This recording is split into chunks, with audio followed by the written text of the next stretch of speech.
Bonsoir tout le monde. Donc on a reçu une nouvelle question, merci. Cette fois, la question est très courte. Et donc je lis la question. Explication de la parabole des 10 vierges. Merci. En vidéo si possible. Donc c'est très très sympa. En vidéo si possible, donc avec plaisir. Hein. Comme ça, je pense que ça peut servir à d'autres personnes. Explication de la parabole des 10 vierges. Donc c'est la parabole très célèbre qui est en Matthieu chapitre 25, ok, sur les 10 vierges. Alors tout d'abord, merci beaucoup pour cette question. Je suis très honoré que vous me fassiez confiance pour l'expliquer.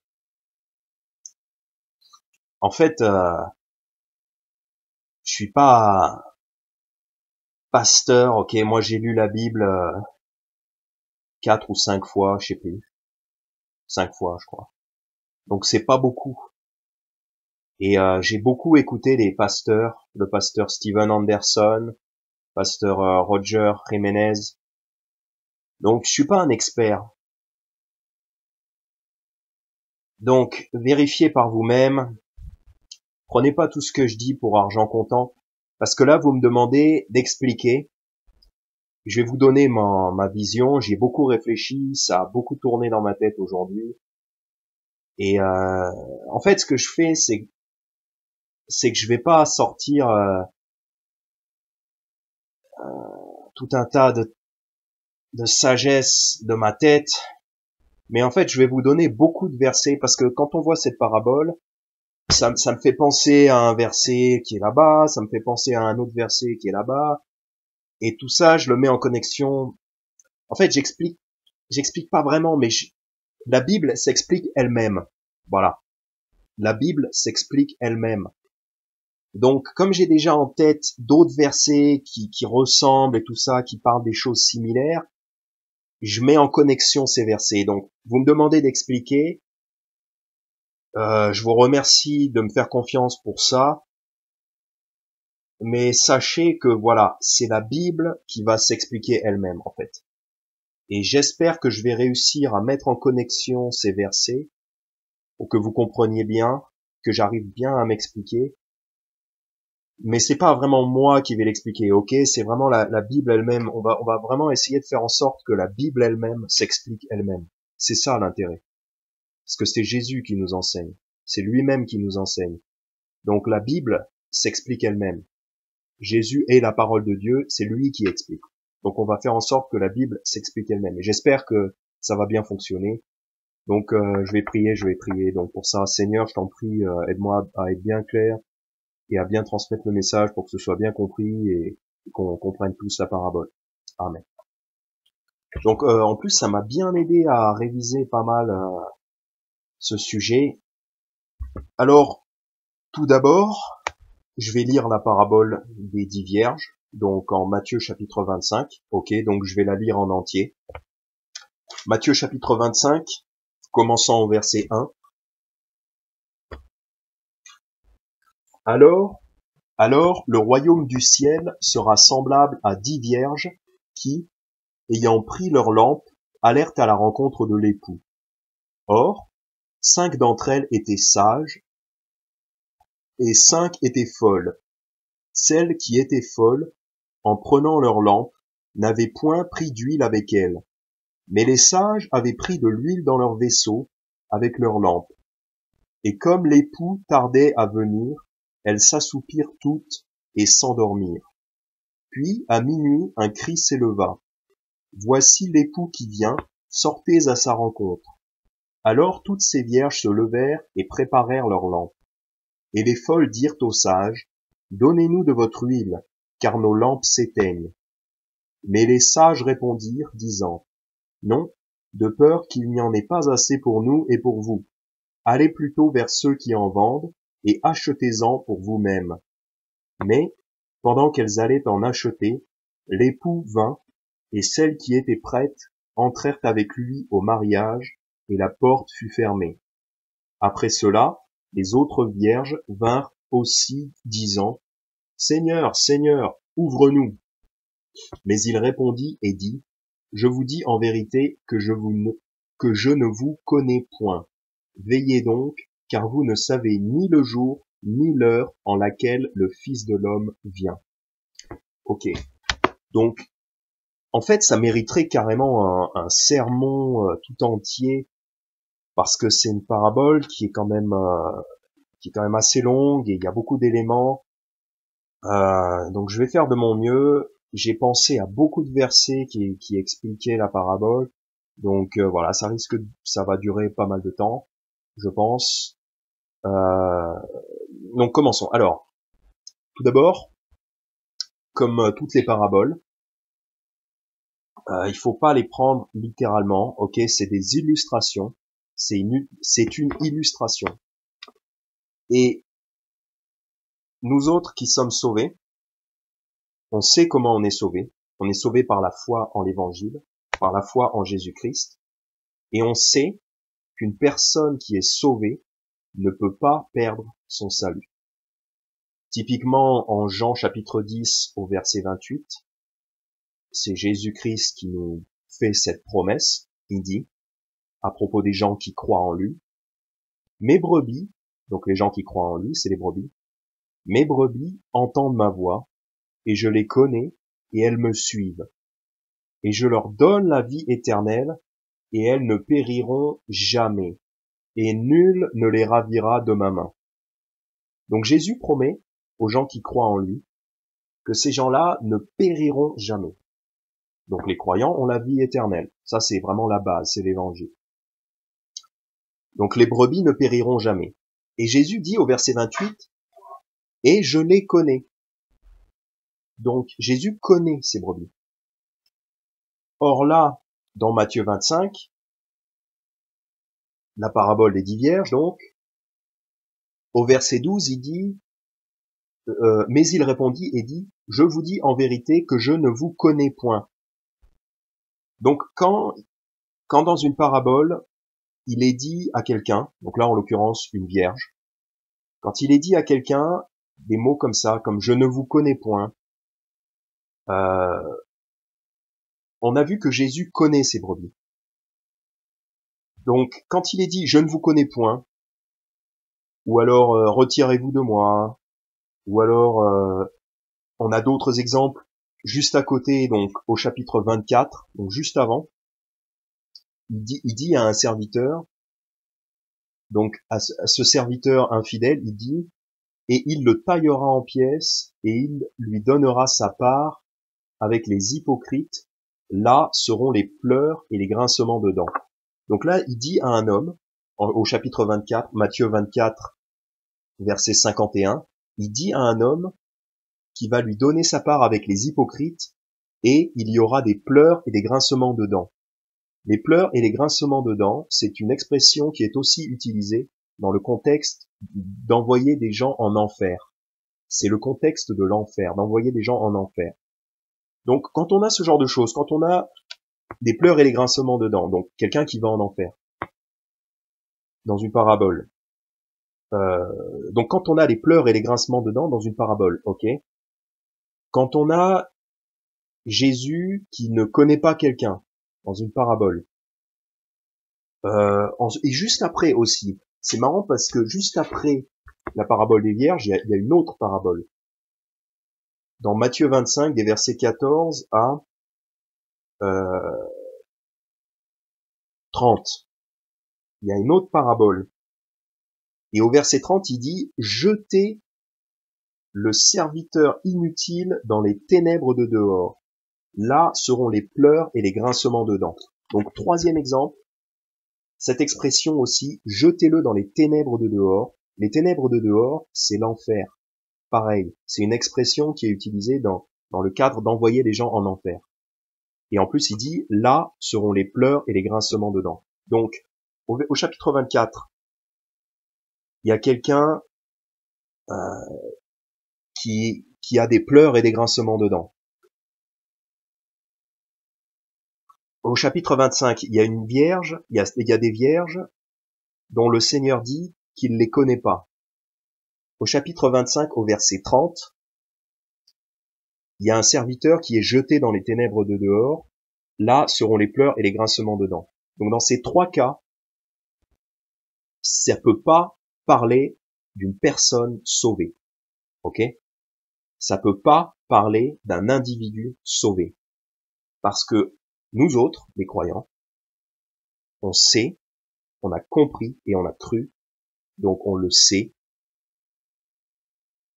car celui qui a reçu son témoignage a scellé que Dieu est véritable. Donc nous autres, on a scellé une bonne fois pour toutes que le salut en Jésus-Christ est gratuit et qu'il ne se perd pas. On ne perd pas le salut. Donc pour nous, c'est réglé. On ne changera jamais d'avis là-dessus. On est sauvé. Donc quand quelqu'un est rejeté, quand quelqu'un est envoyé dans les ténèbres de dehors, ou alors qu'il y a des pleurs et des grincements dedans, on est sûr que ça parle pas d'un individu sauvé. C'est des paraboles. Donc le Seigneur utilise une image. Une parabole, c'est une image, c'est une illustration. Donc le Seigneur utilise une illustration pour nous faire passer une vérité, mais ça s'applique pas littéralement à une personne sauvée, ni dans la première. Donc en Matthieu 24, c'est une parabole aussi. Donc Matthieu 24, la fin du chapitre, c'est une parabole, ni dans ça, ni dans la parabole des vierges, ni dans celle qui vient juste après. Ça s'applique à des personnes sauvées. Dans aucune de ces trois paraboles. Parce que dans ces trois paraboles, on a des gens qui sont rejetés.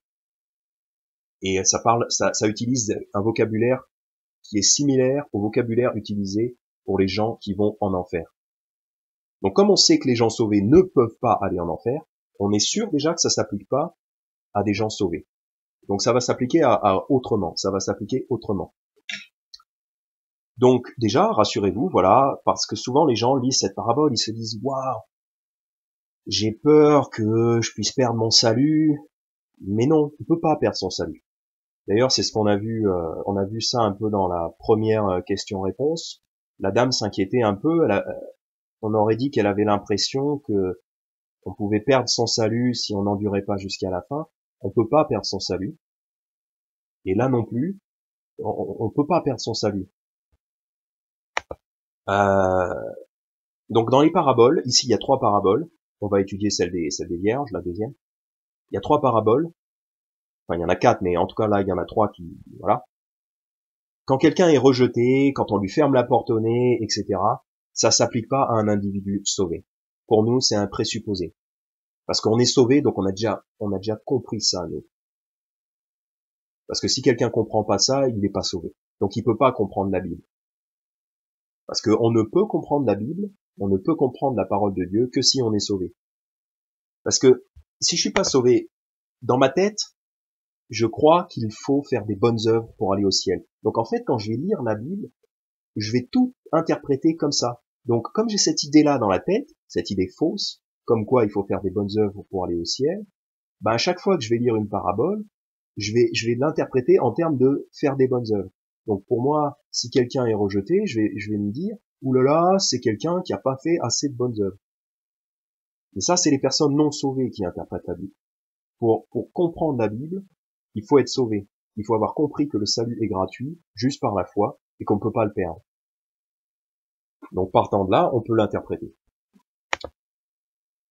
Les gens qui ne sont pas sauvés, en fait, tout les fait trébucher. Ils lisent ça, ils comprennent pas. Et d'ailleurs, Jésus en parle, je vais pas m'étendre là-dessus, mais Jésus en parle que les gens non convertis, ils comprennent pas les paraboles. C'est pour ça que Jésus leur parle en parabole, parce qu'en voyant, ils ne voient pas, ils entendent, mais ils ne perçoivent pas. Bref, c'est tout un autre sujet. Donc tout ça pour dire que nous, les convertis, les vrais convertis, ceux qui ont cru l'évangile, on a comme un axiome basique qui nous permet de tout interpréter. Cet axiome basique, c'est que le Seigneur connaît ses brebis et il ne rejette pas quelqu'un qui est sauvé. Donc, quand on voit dans une parabole quelqu'un qui est rejeté, on sait que ce quelqu'un de la parabole, ce personnage de la parabole, ne représente pas une personne sauvée. Ça représente quelque chose d'autre. Voilà. Donc, les 10 vierges, ici, ça représente pas des personnes sauvées. Ça représente autre chose. Alors, qui sont les personnages de cette parabole? Donc, tout d'abord, on a l'époux, donc au verset 1, « Alors le royaume du ciel sera semblable à 10 vierges qui, ayant pris leur lampe, allèrent à la rencontre de l'époux. » Donc on a un époux. Qui est l'époux? En général, c'est pas compliqué. L'époux, ça fait toujours, c'est toujours Jésus-Christ. Jésus-Christ est l'époux. Donc par exemple en Matthieu chapitre 9, versets 14 et 15, donc il y a des gens qui viennent vers Jésus et qui disent donc, alors les disciples de Jean vinrent à Jésus, disant, pourquoi nous et les pharisiens jeûnons-nous souvent, et tes disciples ne jeûnent point? Et Jésus leur dit, les enfants de la chambre nuptiale peuvent-ils mener deuil tant que l'époux est avec eux? Mais les jours viendront que le futur époux leur sera ôté, et alors ils jeûneront. Donc, quand les disciples de Jean posent cette question à Jésus, pourquoi tes disciples ne jeûnent pas? Jésus leur répond, les enfants de la chambre nuptiale, donc les disciples, peuvent-ils mener deuil? Parce que quand on jeûne, c'est qu'on mène deuil, en fait, on s'afflige, on afflige son âme. Les enfants de la chambre nuptiale peuvent-ils mener deuil tant que l'époux est avec eux? Parce que à ce moment-là, Jésus-Christ est avec eux, donc les disciples ne vont pas jeûner, parce que pour l'instant, ils sont dans la joie, ils ont Jésus-Christ avec eux, donc ils ne jeûnent pas encore, parce qu'ils sont dans la joie, ils profitent du moment où Jésus est avec eux. Donc là, ici, Jésus réfère à lui-même en tant que l'époux. Et ensuite, il dit, mais les jours viendront que le futur époux leur sera ôté. Et alors, ils jeûneront. Donc là, il parle du moment où le Christ va être crucifié. Donc, il va être ôté. Et ensuite, bon, Jésus-Christ monte au ciel, auprès du Père, et depuis, il est toujours au ciel, auprès de son Père. Donc là, bon, Jésus, en ce moment, il n'est plus avec ses disciples, donc on peut jeûner parce que il n'est pas avec nous en ce moment.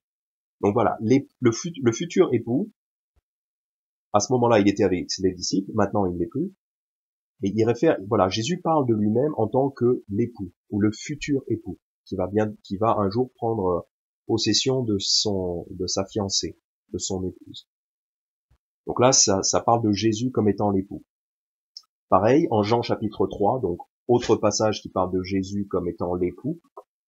Donc là, c'est Jean le Baptiste qui dit, au verset 28, vous m'êtes vous-même témoin que j'ai dit que ce n'est pas moi qui suis le Christ, mais que j'ai été envoyé devant lui. Donc Jean le Baptiste dit, c'est pas moi qui suis le Christ, ok? Celui qui a l'épouse et l'époux, mais l'ami de l'époux, qui est présent et qui l'écoute, est ravi de joie d'entendre la voix de l'époux. Et cette joie, qui est la mienne, est accomplie. Il faut qu'il croisse, et que je diminue. Donc là, Jean le Baptiste, il parle du fait que il est l'ami de l'époux.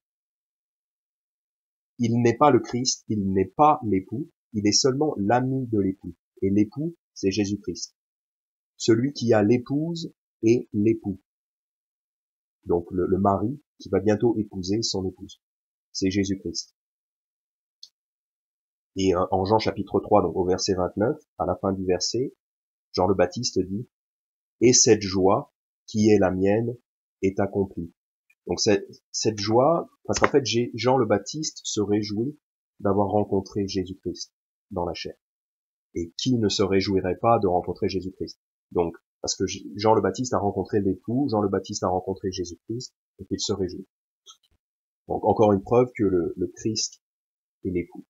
Donc dans cette parabole des vierges, l'époux c'est le Christ. Ok, simple.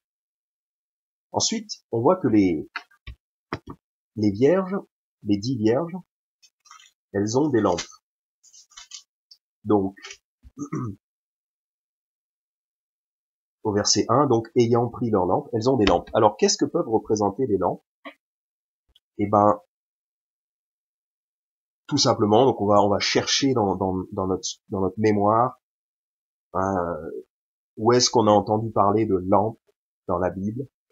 Et il y a ce passage en Lévitique chapitre 24, les versets 1 à 4, qui nous dit: L'Éternel parla à Moïse en disant: ordonne aux enfants d'Israël qu'ils t'apportent de l'huile pure, d'olive broyée, pour le luminaire, afin de tenir les lampes continuellement allumées.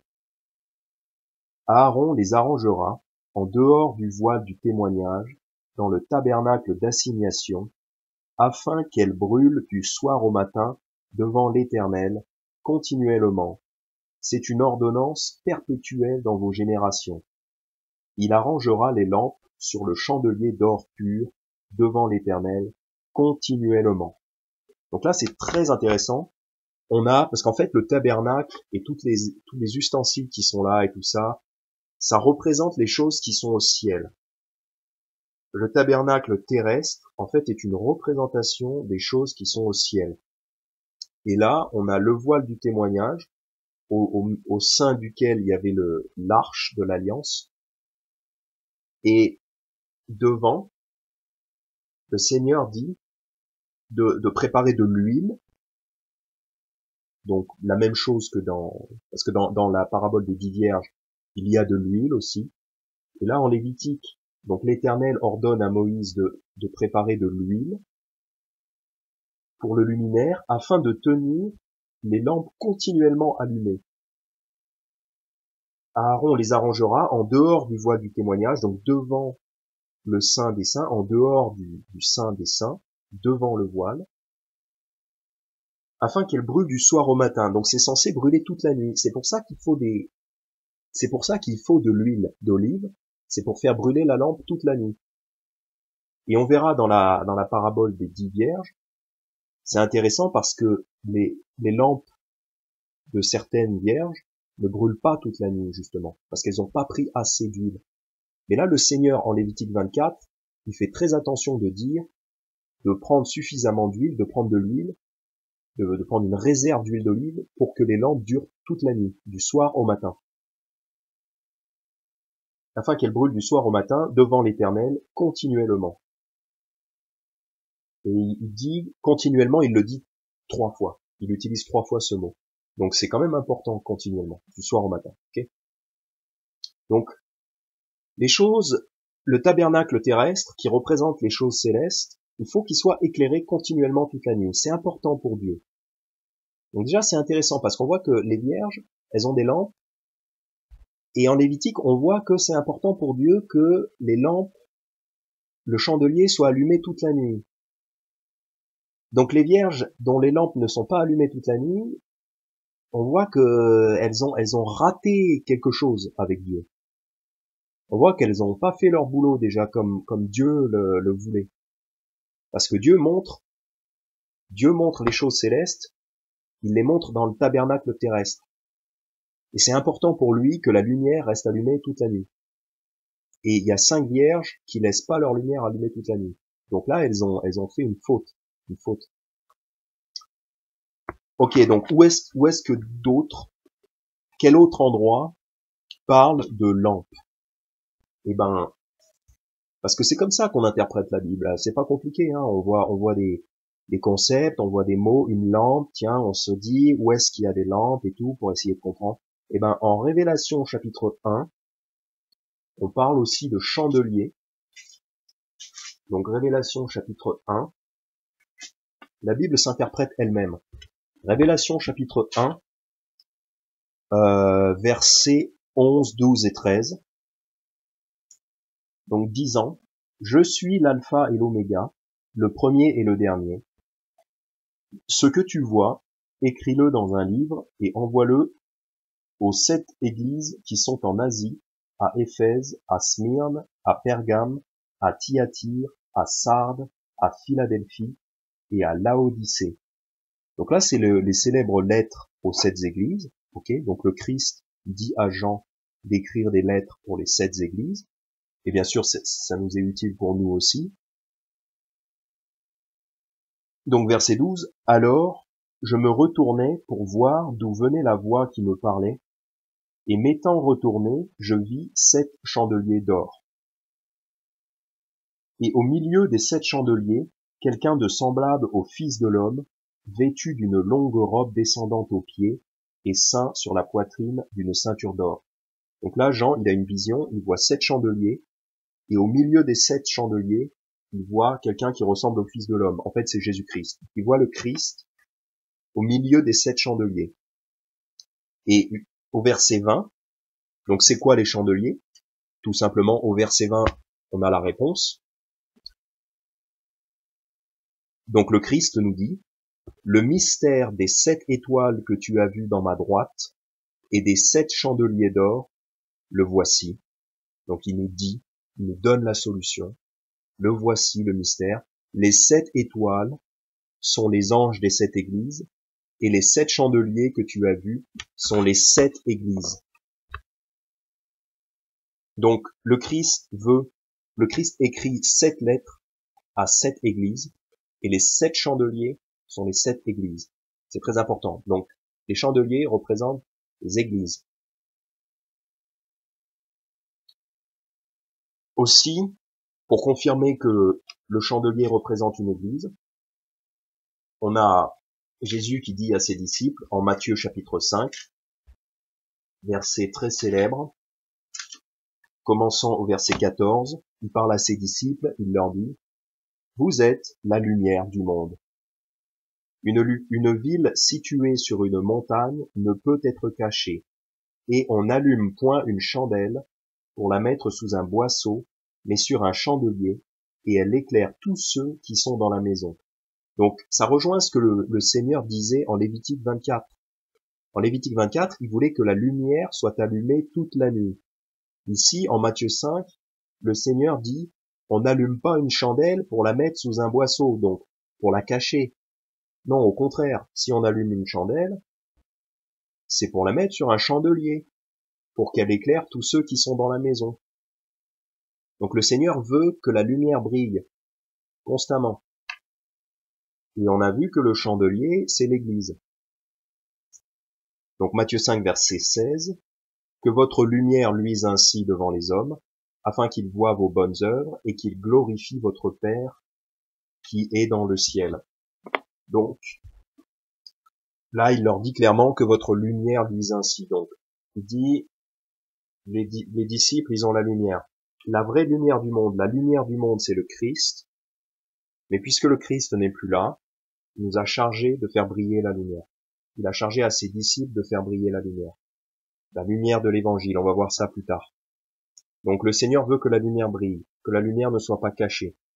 En Révélation, chapitre 1, on a vu que les chandeliers représentent les églises. En Lévitique, chapitre 24, on a vu que le Seigneur veut que la lumière du chandelier brille continuellement. Et en fait, la lumière du chandelier dans le tabernacle doit briller continuellement pour éclairer les choses de Dieu, pour mettre les choses de Dieu en évidence, pour que les gens puissent comprendre. Parce que si on est dans le tabernacle parce que c'est une tente, c'est fermé, s'il n'y a pas de lumière à l'intérieur, s'il n'y a pas une chandelle pour éclairer, on n'y voit rien. Donc on comprend rien de ce qui se passe. La chandelle, le chandelier est là, il doit rester allumé toute la nuit pour faire de la lumière, pour que les gens qui rentrent puissent comprendre ce qui se passe, c'est symbolique. Et en fait, aujourd'hui, c'est l'Église qui doit rester allumée afin que les gens puissent comprendre ce qui se passe dans les lieux célestes. À l'époque, en Lévitique, il fallait que le chandelier reste allumé pour que les gens comprennent ce qui se passe dans le tabernacle terrestre. Aujourd'hui, le chandelier, c'est l'Église. Jésus leur dit de rester allumé. En Matthieu 5, il leur dit de rester allumé pour que les gens du monde comprennent les choses qui se passent dans les lieux célestes. En fait, voilà. C'est exactement pareil. Les choses de l'Ancien Testament représentent les choses du Nouveau Testament. Les choses du tabernacle terrestre représentent les choses du tabernacle céleste, du tabernacle dans les lieux célestes.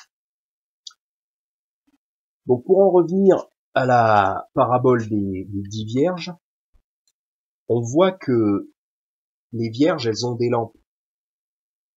C'est pas anodin. Et en fait, il y a aussi autre chose à propos des vierges.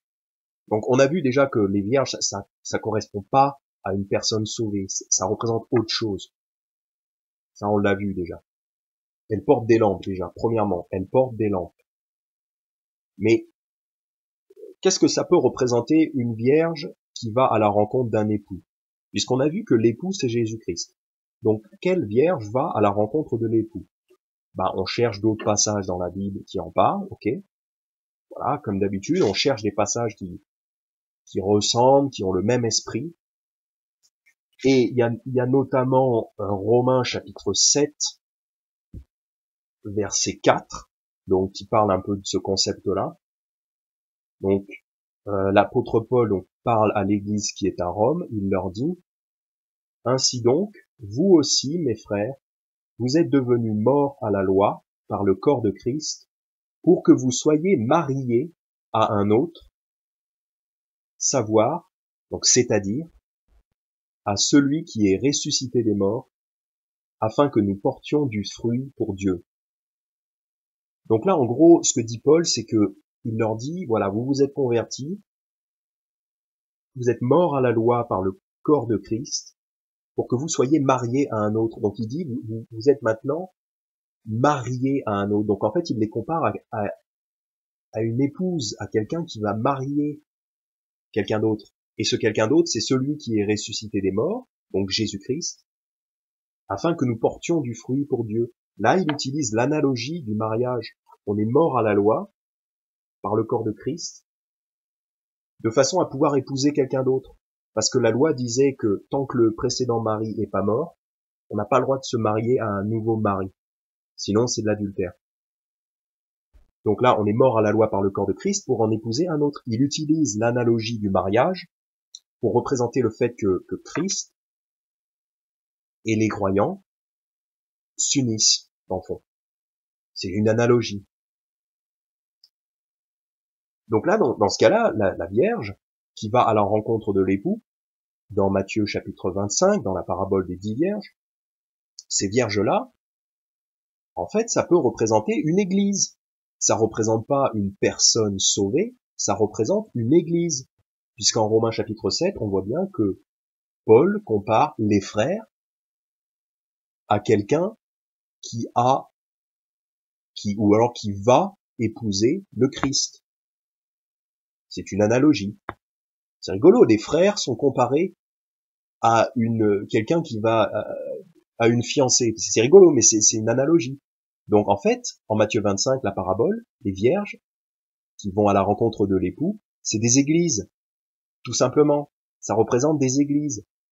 Ça représente pas une personne. Ça représente une église en tant qu'institution. Et cette vierge porte une lampe, une chandelle, parce qu'en Révélation 1, on a vu que la chandelle, le chandelier, c'est l'église, qui doit procurer la lumière, qui doit éclairer. Vous êtes la lumière du monde. Il est dit en Matthieu chapitre 5, vous êtes la lumière du monde. Voilà, tout ça, c'est lié. Pour confirmer ça, pour confirmer que les vierges sont des églises, on continue à chercher dans sa tête si on connaît d'autres passages qui parlent de ça. Donc, 2 Corinthiens chapitre 11, 2 Corinthiens chapitre 11, versets 1 et 2. Donc je lis: puissiez-vous supporter un peu mon imprudence, mais aussi, je vous prie, supportez-moi. Car je suis jaloux de vous, d'une jalousie de Dieu, parce que je vous ai fiancé à un seul époux, pour vous présenter à Christ comme une vierge chaste. Voilà, ça c'était ma botte secrète. C'est le verset qui prouve qu'une vierge représente une église. Parce qu'ici, l'apôtre Paul s'adresse à l'église de Corinthe. C'est dans la lettre aux Corinthiens, donc il s'adresse à l'église de Corinthe. Et il dit, je suis jaloux de vous. Donc il s'adresse à un groupe de personnes. Il s'adresse à l'église. Je suis jaloux de vous parce que je vous ai fiancé à un seul époux. Donc là, pareil que dans Romains 7, il compare une église, il compare un groupe de croyants à une vierge, à une fiancée. C'est rigolo encore, c'est une analogie, c'est une image. Je vous ai fiancé à un seul époux. Donc il n'y a qu'un seul Christ, ok, il y a qu'un seul sauveur, il y a qu'un seul évangile, il y a qu'un seul époux. pour vous présenter à Christ comme une vierge chaste, c'est-à-dire pure. Donc, quand Paul a prêché l'évangile aux Corinthiens, un certain nombre de Corinthiens se sont convertis, donc ils ont formé une église, voilà, une église de gens convertis, et Paul compare cette église-là, ce groupe de convertis, à une vierge, une fiancée. Donc en fait, voilà, ça prouve encore, donc deuxième preuve que les vierges représentent des églises, une église, voilà, un groupe de croyants. Parce qu'en fait, les paraboles, faut demander à Jésus de nous les expliquer. À un moment donné, Jésus, il dit, il y a 2 fois où Jésus dit des paraboles, et ensuite ses disciples lui demandent de les expliquer. Et Jésus leur explique. Eh ben nous, c'est pareil. Quand on a d'autres paraboles, il faut demander à Jésus de nous les expliquer. Et il nous les explique pas forcément tout de suite dans le même passage, mais en fait, il nous les explique avec le reste de la Bible. Et là, c'est pareil. Là, on a des vierges. Au début, on ne sait pas trop à quoi ça correspond, mais le reste de la Bible nous l'explique clairement. Les vierges, c'est des églises. Donc, on revient à Matthieu 25. Les vierges, c'est des églises. Et elles portent une lampe. Elles sont censées éclairer. C'est la lumière du monde, c'est l'évangile, la parole de l'évangile. Donc dans cette parabole, en Matthieu chapitre 25, c'est des églises, donc 10 vierges, donc 10 églises, parce que il y a eu plusieurs églises, donc quand les apôtres ont prêché l'évangile partout, ils ont fondé une église là, ils ont fondé pas mal d'églises dans le monde. Donc là, on en prend 10, voilà. Donc, le royaume, donc je lis, Matthieu 25, alors le royaume du ciel sera semblable à 10 vierges qui, ayant pris leur lampe, allèrent à la rencontre de l'époux. Donc c'est des vierges, c'est des églises qui ont une lampe et qui vont à la rencontre de l'époux. Donc, en fait, c'est des églises qui commencent comme de vraies églises, des églises de convertis, puisqu'elles vont à la rencontre de l'époux. Elles y vont. Donc, c'est pas des musulmans, ou c'est pas des, même, je dirais, c'est pas des catholiques, c'est des vraies églises au départ. Au départ, elles ont leurs lampes. Au départ, leurs lampes sont allumées. Donc, elles sont de vraies églises. Puisqu'au verset 1, le verset 1 dit qu'elles vont à la rencontre de l'époux. Et faut garder à l'esprit, donc, en Lévitique 24, il nous disait, donc, c'est très important de garder la lumière allumée. Le Seigneur veut qu'on garde cette lumière allumée. Et on va voir que la moitié des vierges, leur lumière s'éteint. Donc verset 2, or 5 d'entre elles étaient sages et 5 étaient folles. Celles qui étaient folles, en prenant leur lampe, n'avaient point pris d'huile avec elles.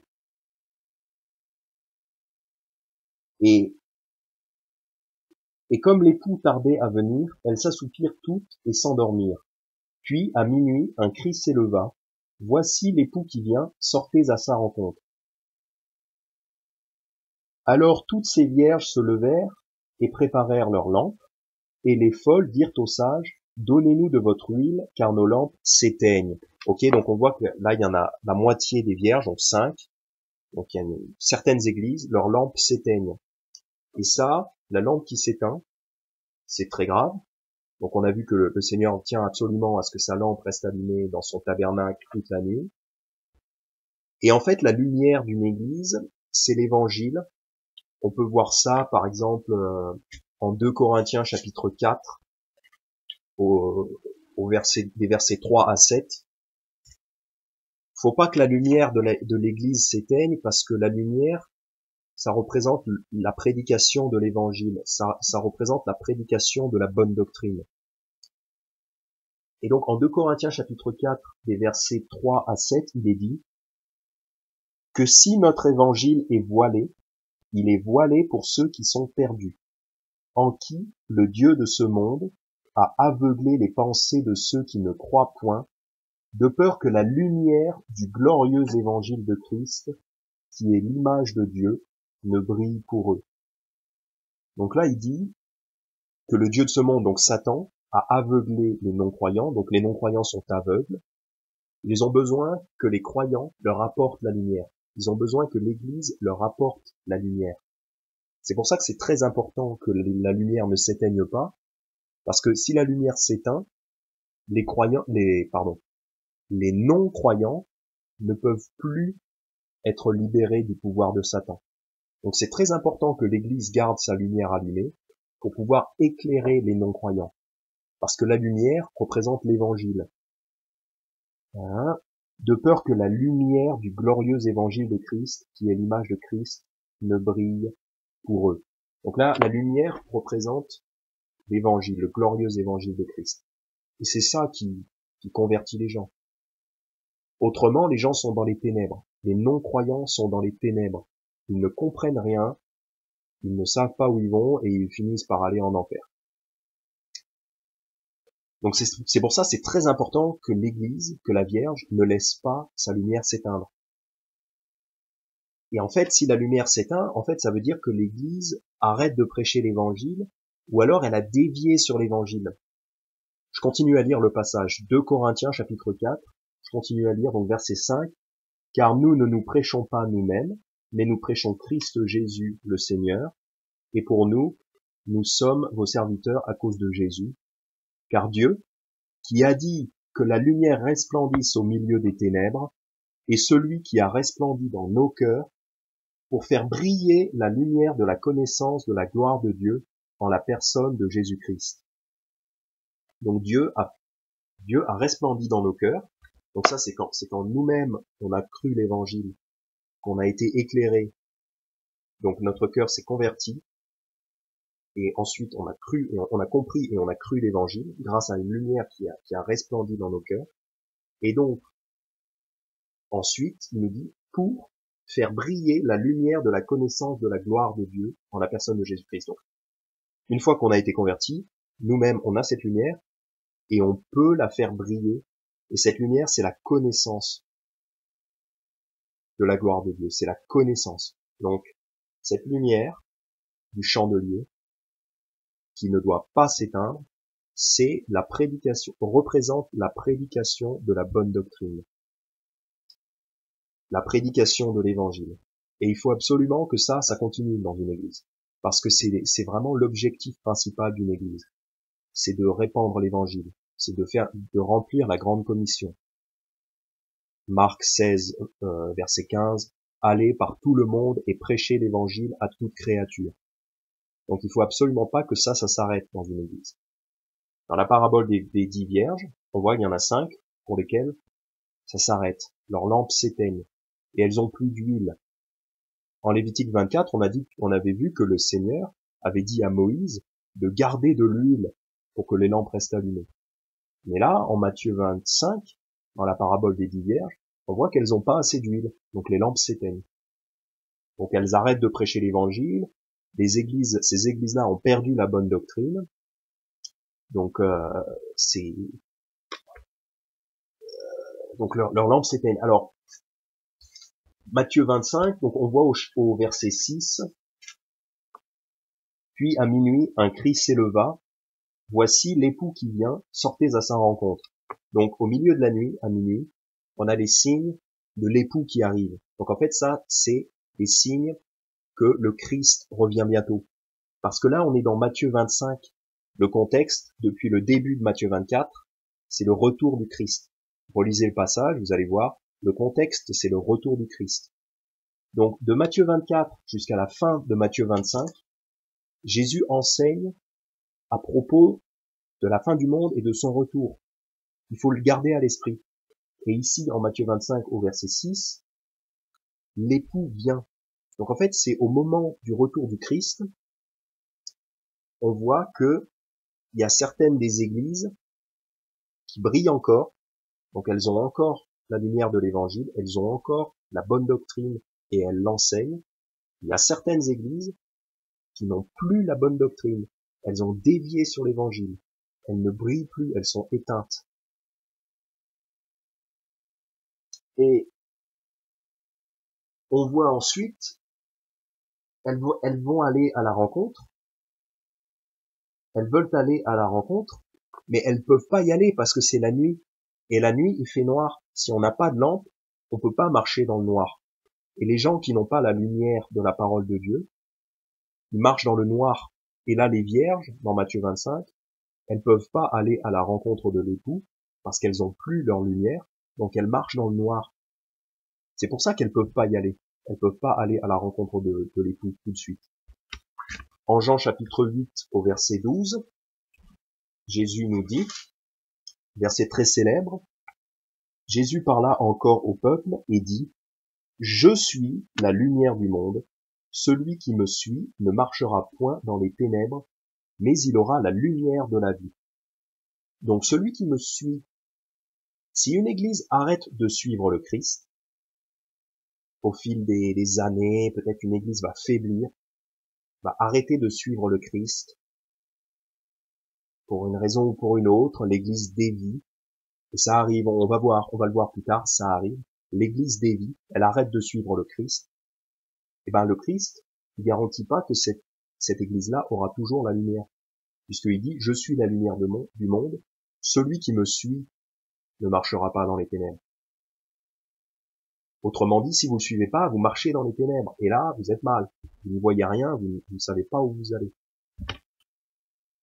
En Jean chapitre 12, versets 35 et 36, Jésus nous dit aussi, la lumière est encore avec vous pour un peu de temps, donc ça c'est quand Jésus était sur terre, marchez pendant que vous avez la lumière, de peur que les ténèbres ne vous surprennent, car celui qui marche dans les ténèbres ne sait où il va. Donc ces églises-là, ces vierges, ces églises qui n'ont plus leur lumière, elles marchent dans les ténèbres. Ça veut dire qu'elles ont arrêté de suivre la parole de Dieu. C'est des églises qui s'écartent de l'enseignement biblique. À un moment donné, peut-être que le pasteur a été trop feignant pour prêcher toute la Bible, il a dévié, ils sont tombés dans les traditions plutôt que dans l'enseignement de la Bible, ils ont arrêté de suivre la Bible et d'étudier la Bible, et ils ont, petit à petit, leur lumière s'est éteinte. Et là, ils marchent dans les ténèbres. Ils ne savent pas où ils vont. Ils peuvent pas arriver. Quand le Christ vient, ces églises-là ne peuvent pas aller à sa rencontre. Leur lumière s'est éteinte. Et ensuite, en Jean chapitre 12, versets 45 et 46, donc Jésus dit encore, « Et celui qui me voit celui qui m'a envoyé. Moi, la lumière, je suis venu dans le monde, afin que quiconque croit en moi ne demeure point dans les ténèbres. » Donc, encore une fois, Jésus dit, voilà, si vous croyez en moi, vous n'êtes pas dans les ténèbres. Si vous me suivez, vous avez la lumière de la vie. Vous ne marchez pas dans les ténèbres. Il dit aussi, marchez pendant que vous avez la lumière, de peur que les ténèbres ne vous surprennent. Car celui qui marche dans les ténèbres ne sait où il va. Donc il nous met en garde, il nous dit, faites attention, la lumière c'est très important. Si vous avez plus la lumière, vous marchez dans les ténèbres. Donc ça, ces vierges-là, dont la lumière s'éteint, elles peuvent pas aller à la rencontre du Christ. En fait, c'est des églises qui ont bien commencé, qui au fil du temps se sont éloignées de l'enseignement biblique, petit à petit, de pire en pire, au fil des années, peut-être au fil des décennies, elles ont commencé à s'écarter de la doctrine biblique, de pire en pire, et il se trouve que, au beau milieu de la nuit, elles se trouvent que leurs lampes sont éteintes, et elles ont plus de quoi les rallumer, elles ont plus d'huile, elles ont plus la ressource.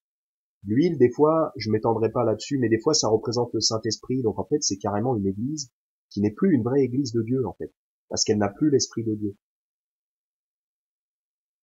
J'explique, et là en fait c'est presque une deuxième partie de mon explication de ce soir, parce qu'en fait, voilà, on a vu que ces vierges-là sont des églises qui à un moment donné perdent la lumière, elles perdent la parole de Dieu, elles arrêtent d'enseigner le vrai évangile, et donc elles marchent dans les ténèbres.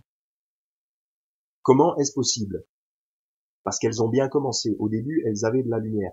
Au début, elles allaient à la rencontre de l'époux, au verset 1. Et à un moment donné, elles ont plus de lumière. Elles peuvent plus aller à la rencontre de l'époux. Et en fin de compte, d'ailleurs à la fin de la parabole Matthieu 25, on voit que Jésus leur dit, je ne vous connais pas. Je ne vous connais pas. Au verset 12, je vous dis en vérité que je ne vous connais point. Donc en fait, il leur dit, je vous connais pas. Ça veut dire que c'est des églises qui sont plus considérées comme des vraies églises de Dieu. Comment est-ce possible? C'est des églises qui sombrent dans l'apostasie, parce qu'en fait, d'ailleurs on voit en Matthieu 25 au verset 13, que Jésus leur dit, veillez donc, car vous ne savez ni le jour ni l'heure en laquelle le Fils de l'homme vient. Donc, vous ne savez ni le jour ni l'heure en laquelle le Fils de l'homme vient. Ça parle de son retour, ça parle du retour du Christ. Donc en fait, ça s'applique pas à une personne, puisque une personne qui vivait à cette époque, elle n'allait pas voir le retour du Christ dans sa vie. Donc quand Jésus dit de veiller, c'est un commandement qui s'applique à la fois aux disciples de l'époque, mais c'est un commandement qui se transmet au travers des générations, parce que de génération en génération, il faut que les églises veillent pour pas laisser s'éteindre leur lumière. Il faut que les églises continuent à prêcher et à étudier la bonne doctrine, à défendre la bonne doctrine, parce que sinon, elles vont être surprises quand le Christ vient, parce qu'elles seront dans le noir, elles auront perdu la vraie doctrine. Et en fait, c'est des églises qui petit à petit dévient de la vraie doctrine, donc tous les gens sauvés qui sont là-dedans, comme ils voient bien que la doctrine change, ils s'en vont. Et dans les églises, il y a toujours une petite proportion de gens qui sont pas sauvés. Cette proportion est plus ou moins grande. Et si le pasteur, il enseigne plus la bonne doctrine, dans l'église, il y a certaines personnes, les gens qui sont sauvés, ils vont, probablement, il y en a certains qui vont en avoir marre, ils vont partir.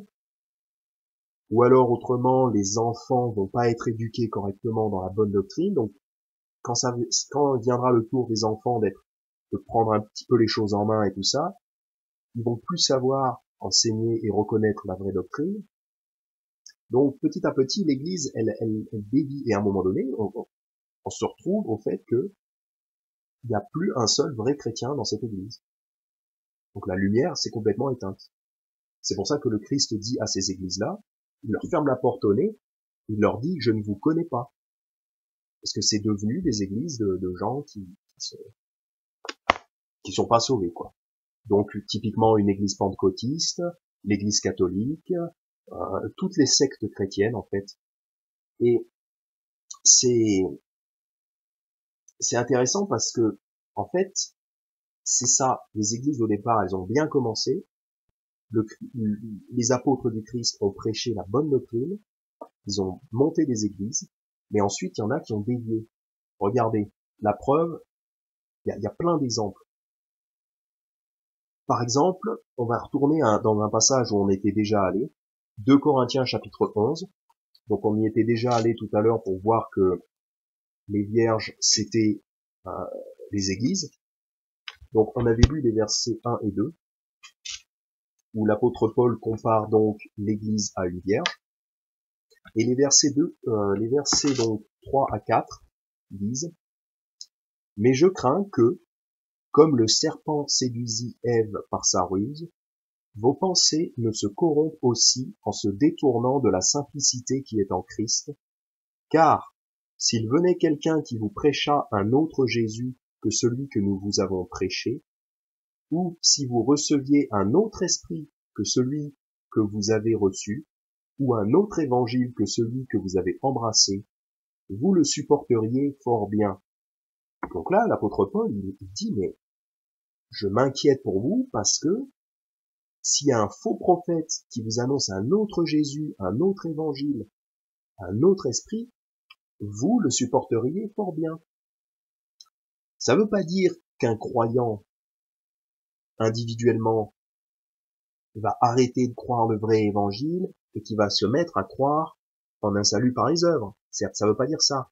Mais ça veut dire que l'Église, comme elle est mal établie dans la doctrine, si un faux prophète vient et qui prêche les mensonges du diable, les saletés que prêchent les faux prophètes, eh ben c'est possible que l'Église, comme elle est mal établie dans la doctrine, elle va supporter cette personne-là, elle va laisser cette personne-là enseigner, insinuer sa sale doctrine,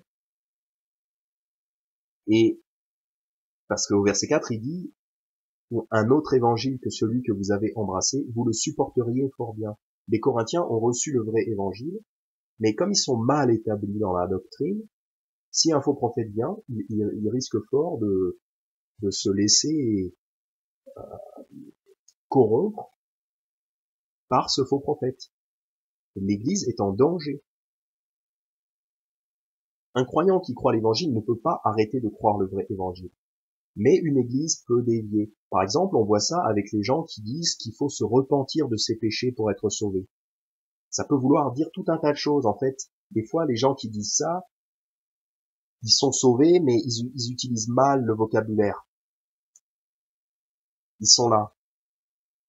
Des fois, en fait, ils utilisent ce vocabulaire plus ou moins mal, mais il y a des faux prophètes qui disent qu'il faut se repentir de ses péchés pour être sauvé, mais eux, pour eux, ça veut dire qu'il faut arrêter de pécher. Donc là, c'est un vrai faux prophète, damné, enchaîné à l'enfer. Mais les deux utilisent des fois le même vocabulaire. Le sauvé, le sauvé qui utilise cette expression qu'il faut se repentir de ses péchés pour être sauvé, il est mal établi dans la doctrine, donc il utilise mal le vocabulaire biblique. Le faux prophète, il utilise le même vocabulaire, mais lui, il enseigne un faux salut. Donc, le faux prophète, il attire le sauvé qui est mal établi, il l'attire. Et petit à petit, les gens, ils se mettent à dire des choses qui sont pas correctes. Et même si dans le fond, ils croient le vrai évangile, petit à petit, l'église dévie. Et au fil des années, cette église risque de devenir il risque de virer complètement et de devenir une église qui ne comptera plus de croyants. Parce que les vrais croyants, ils vont finir par s'en apercevoir, parce qu'ils ont le Saint-Esprit. Ils vont finir par s'en apercevoir, et donc ils vont partir. Paul, il dit, ces choses-là vont arriver dans les églises.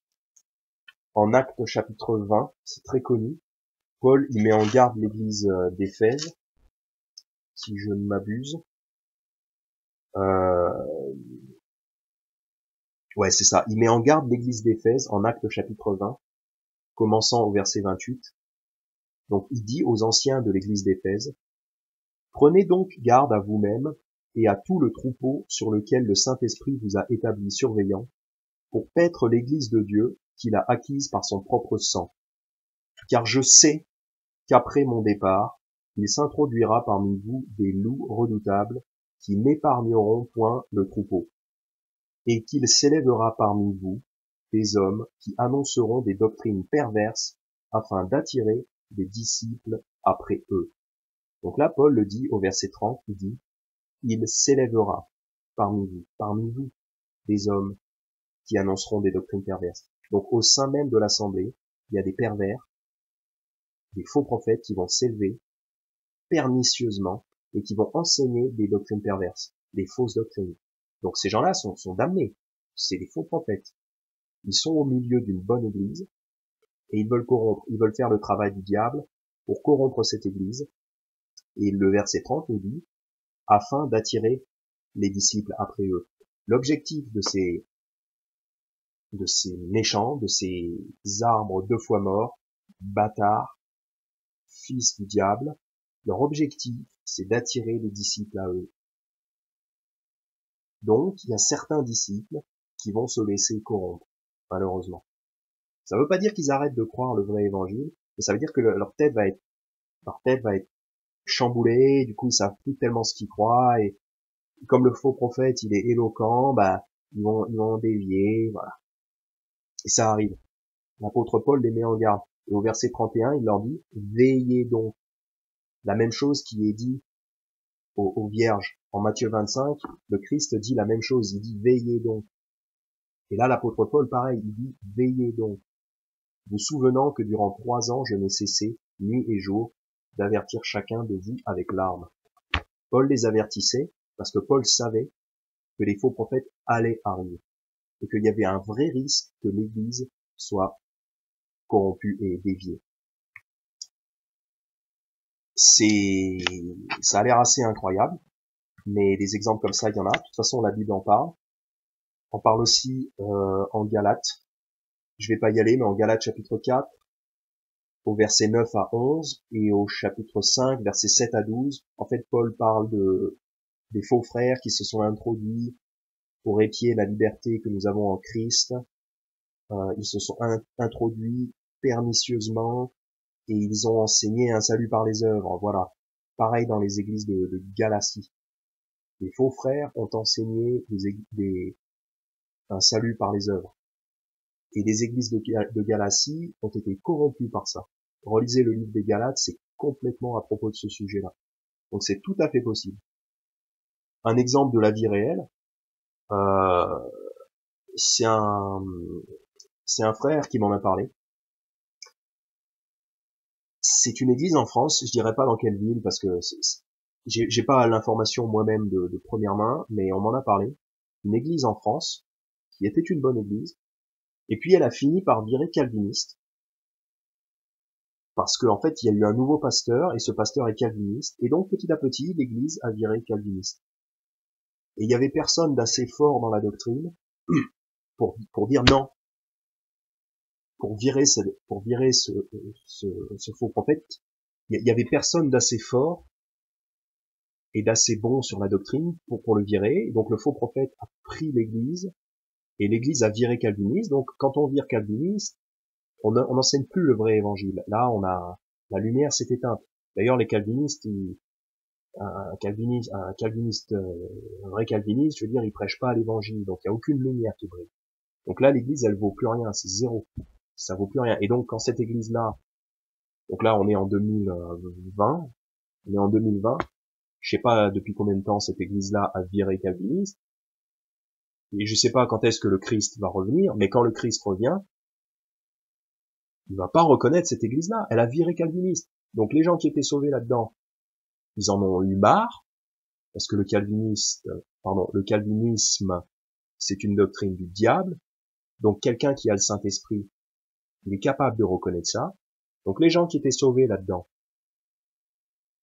au bout d'un moment, ils en ont eu marre, ou alors ils en auront marre, ils vont partir, parce qu'ils vont entendre la fausse doctrine, ça va les dégoûter, ça va dégoûter le Saint-Esprit en eux, donc ils vont partir de l'église, et petit à petit, il restera que des personnes non sauvées.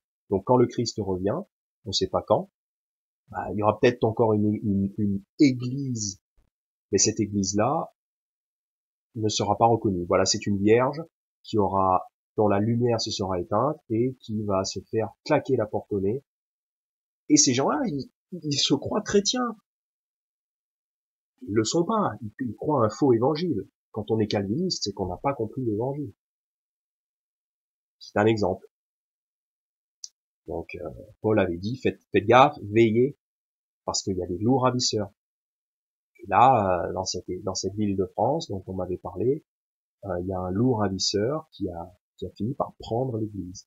Et ça arrive. La Bible parle des gens comme ça en 1 Jean chapitre 2. Je vais pas y aller à cause du temps, mais c'est des gens qui sont sortis d'entre nous, pardon. L'apôtre Jean parle des antichrists. Les antéchrists, ils étaient des nôtres. Parce qu'en fait, ils étaient parmi nous. Ça veut pas dire qu'ils étaient convertis et qu'ensuite ils se sont mis à enseigner un faux évangile. Ils n'étaient pas convertis. Mais ils étaient au milieu de nous. C'est ça les faux prophètes, les faux frères, dont Paul parle en Acte 20, au verset 30, et qu'il s'élèvera parmi vous des hommes. Il s'élèvera parmi vous. Donc c'est des gens qui étaient au milieu de la congrégation, et ils s'élèvent.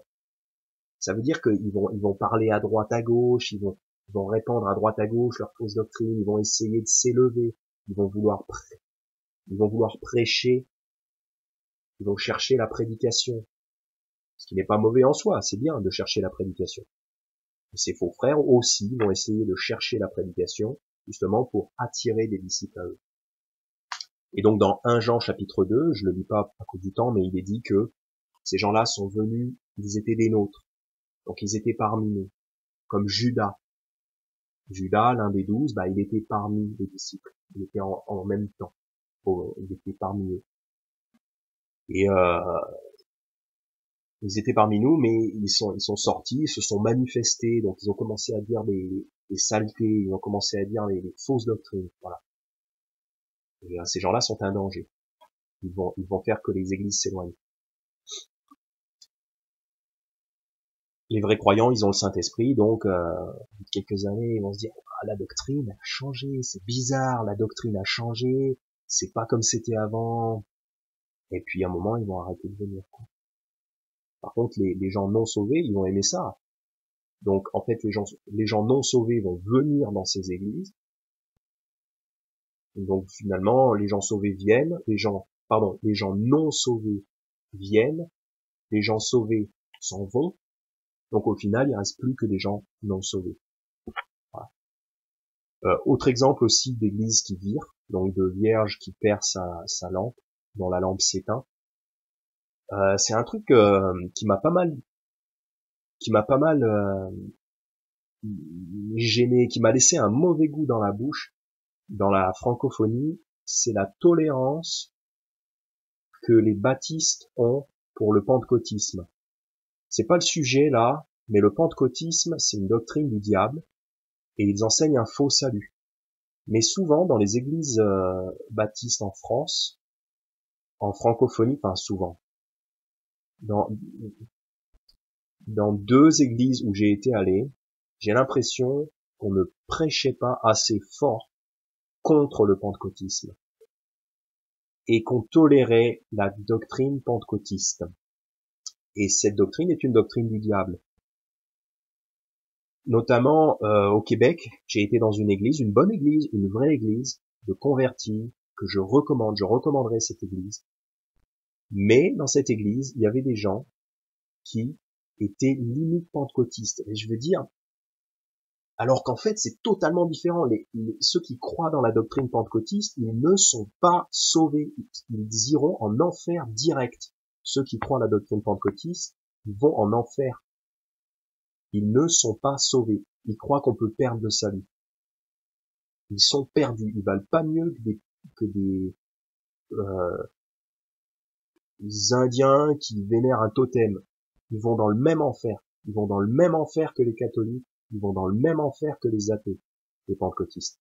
Ok? Et il y a un truc qui m'a laissé un mauvais goût dans la bouche dans certaines églises baptistes où j'ai été, bonnes églises baptistes, mais qui toléraient la doctrine pentecôtiste et qui ne disaient pas clairement que cette doctrine est du diable et que les gens qui croient dans le pentecôtisme ne sont pas sauvés. C'est gênant, c'est très gênant. Parce que le problème, c'est que si on tolère cette fausse doctrine, comme Paul en parlait donc dans 2 Corinthiens chapitre 11, il disait que si quelqu'un vient avec un autre Jésus, donc ils vont dire c'est Jésus, ils vont dire c'est Jésus. Ils vont utiliser le nom de Jésus, mais c'est un nom qui sera vidé de sa vraie signification. Parce que la Bible ne sera plus prêchée. Donc si on prêche plus la Bible, ce n'est plus le vrai Jésus, c'est un autre Jésus. Et le Jésus des pentecôtistes est un autre Jésus. Donc quand on tolère la doctrine pentecôtiste, c'est grave. Parce que ça veut dire que petit à petit, ça s'infiltre. Les gens tolèrent. Ou alors on peut tolérer la doctrine calviniste. Donc petit à petit, la doctrine calviniste, elle fait sa place. Et voilà, donc c'est comme ça que les églises perdent leur lumière. La lumière petit à petit s'éteint. La lumière de l'évangile s'éteint. La lumière s'éteint aussi quand on prêche pas l'évangile d'ailleurs. Quand on n'envoie pas les frères et sœurs dans la ville, dans les rues, en porte-à-porte, partout. Quand on n'envoie pas les frères et sœurs prêcher l'évangile, bah les gens oublient un petit peu en fait. Enfin, c'est pas qu'ils oublient, mais ils sont moins calés là-dessus. Ils sont moins fermes sur la compréhension de l'évangile quand ils ne le prêchent pas eux-mêmes. Parce que si on fait pas briller cette lumière, bah petit à petit, elle s'éteint. Quand on tolère aussi la doctrine pentecôtiste, bah les ténèbres s'installent dans l'église. Les ténèbres s'installent. Et donc, cette parabole, Matthieu 25, les 10 vierges, ça représente des églises qui au départ ont bien commencé parce qu'elles avaient une lampe allumée, elles allaient à la rencontre de l'époux, on le voit au verset 1, donc elles ont commencé comme de vraies églises. Et elles avaient la lumière, Parce que la lumière du chandelier représente la lumière de l'évangile, le vrai évangile qui brille. Mais, au milieu de la nuit, certaines de ces églises se sont aperçues que leurs lampes ne brillaient plus. Les lampes ne brillaient plus, et elles étaient dans le noir. Et donc, elles ne peuvent pas aller à la rencontre de l'époux. Et donc, quand l'époux arrive, les 5 vierges qui représentent 5 églises, celles qui ont leurs lampes allumées, elles entrent avec l'époux. Donc ça représente les noces de l'agneau. Donc quand le Christ revient, il prend avec lui toutes ces églises, ce qu'on appelle aussi l'enlèvement, donc la résurrection. Donc l'église qui est à Paris, hop, Jésus la prend. Il prend l'église qui est à Sacramento. Il prend l'église qui est à Phoenix. Il enlève tous les croyants de toutes les vraies églises, y compris les croyants qui sont chez eux devant leur ordinateur. Donc ça, c'est les vierges qui ont encore le vrai évangile. Les églises qui ont encore le vrai évangile. Mais les églises qui ont dévié, on a vu malheureusement c'est possible, c'est un danger. Les églises qui ont laissé leur lumière s'éteindre, eh ben, le Christ leur claque la porte au nez. Ça, c'est lors du retour du Christ. Parce que souvenez-vous, le contexte de Matthieu 25, c'est la fin des temps, le retour du Christ. Depuis Matthieu 24, au début, jusqu'à la fin de Matthieu 25, le contexte, c'est l'explication du retour du Christ et de la fin des temps. Donc quand Jésus revient à la fin des temps, il y a certaines églises qui vont être traitées comme les païens. Et là, il y aura des pleurs et des grincements de dents. Et Jésus leur claque la porte au nez, il leur dit « Je ne vous connais point ». Parce que dans le fond, les pentecôtistes, ils ont un faux évangile, mais ils ont quand même comme une certaine attente de Jésus. Sauf que eux, ils croient à un faux évangile, donc ils sont pas sauvés, mais ils ont une certaine attente. Ils croient peut-être qu'ils vont être enlevés. Et il y a des chrétiens qui s'attendent plus ou moins à être enlevés, à aller au paradis. Et c'est pour ça que des fois, sur les groupes Facebook, des groupes africains, souvent des groupes Facebook soi-disant chrétiens, donc pseudo-chrétiens, il y a des gens qui posent des questions comme ça, qui disent qu'est-ce qu'on fait si on rate l'enlèvement, qu'est-ce qu'on fait si on n'est pas enlevé. En fait, ça prouve que ces gens-là n'ont pas compris le vrai évangile et que malheureusement ils sont pas sauvés, ça fait pitié. Mais parce qu'en fait, il y a beaucoup de pseudo-chrétiens qui pensent qu'ils vont être enlevés. Mais en fait, le Christ va leur claquer la porte au nez, va claquer la porte au nez des gens qui sont dans ces églises-là, qui croient à ces doctrines-là, parce qu'ils ont laissé s'éteindre à un moment dans l'histoire, peut-être c'était au IVe siècle, peut-être c'était au XIIe siècle, à un moment dans l'histoire, l'église a commencé à dévier, puis là, le chandelier s'est éteint, ils ont petit à petit, la vraie doctrine n'était plus prêchée, la doctrine a été corrompue par les faux prophètes, et l'église a dévié et s'est transformée en une église apostasique, pentecôtiste, catholique. Je pense que c'est peut-être pas mal comme ça que l'église catholique est née. Il y avait des églises dans beaucoup d'endroits de l'Europe, et certaines d'entre elles ont dévié, elles sont tombées dans les ténèbres, donc à partir de ce moment-là, elles prêchaient un faux évangile, puis ensuite elles ont été prises par le gouvernement. C'est un peu comme les sionistes aujourd'hui. Les sionistes, par exemple, ils sont sur la voie de tomber dans les ténèbres, parce que ils considèrent que le peuple juif d'aujourd'hui est le peuple de Dieu, donc ils ont une vision un peu perverse à propos des juifs. Ils sont sionistes, donc ils ont souvent un drapeau d'Israël dans leur église, donc ils estiment que les juifs sont supérieurs aux autres. On a l'impression qu'ils vont donner un laissez-passer au paradis pour les juifs, mais ça, c'est faux. Et en fait, ils prêchent, je vais pas m'étendre là-dessus, mais il y a certains sionistes qui ont un risque de prêcher un faux évangile, parce qu'ils disent que les juifs vont automatiquement aller au ciel, parce qu'ils sont le peuple de Dieu. Donc ça, c'est un faux évangile, là. Donc les églises sionistes, elles flirtent avec les ténèbres. c'est les églises qui s'éloignent petit à petit du vrai évangile. Parce qu'elles tolèrent un mode de pensée, déjà, qui s'éloigne un peu. Donc, voilà, je m'étends pas là-dessus, mais voilà. Faut qu'on soit prudent dans tous les cas. Faut qu'on soit prudent. Faut que l'église soit prudente. Donc, je termine, je résume, je conclus, c'était très long.